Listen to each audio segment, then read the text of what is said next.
حصہ نہیں بنتا. جو میرا محبوب تمہیں عطا فرما دے بولے بس، جس سے روک دے اس سے رک جا. اب تھوڑی سی بات یہ ظاہری اعتبار سے تھی. دوسری تفسیر اس کی علماء نے یہ کی کہ ہر معاملے میں، ہر مسئلے میں، زندگی کے ہر لمحے میں جو میرا محبوب صلی اللہ علیہ وآلہ وسلم تمہیں عطا فرما دے، جو تمہیں ارشاد فرما دے، جو تمہیں کہہ دے، اسے لے لینا. جس سے روکے اس سے رک جانا، جس سے روکے اس سے رک جانا. اب دیکھیں نا، تھوڑا سا ایک مثال دیتا ہوں. پیارے آقا صلی اللہ علیہ وآلہ وسلم نے، بلکہ یوں سمجھے قرآن نے حکم دیا اقیم الصلاۃ، نماز قائم کرو. یہ حکم دیا نا قرآن نے، نماز قائم کرو. مگر قرآن نے یہ نہیں کہا کہ پڑھنی کیسے ہے. قرآن نے یہ نہیں بتایا کہ پہلے اللہ اکبر کہنا. قرآن نے یہ نہیں بتایا کہ اس کے بعد سبحانک اللہم کہنا.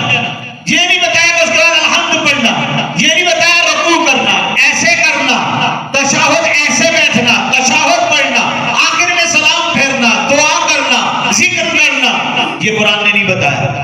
قرآن نے حکم دے دیا اقیم الصلاۃ. اب قرآن نے دوسرا حکم دیا کہ میں نے تمہیں کہہ دیا نماز پڑھو. اب نماز تم نے ویسے پڑھنی ہے ما آتاکم الرسول.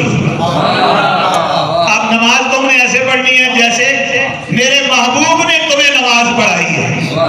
اب نماز تم نے ایسے پڑھنی ہے جیسے میرے محبوب نے تمہیں نماز پڑھائی ہے. زکوٰۃ ایسے دینی ہے جیسے میرے محبوب نے زکوٰۃ دی ہے. ہر عمل تم نے ایسے کرنا ہے جیسے میرے محبوب محمد رسول اللہ صلی اللہ علیہ وآلہ وسلم نے کیا ہے.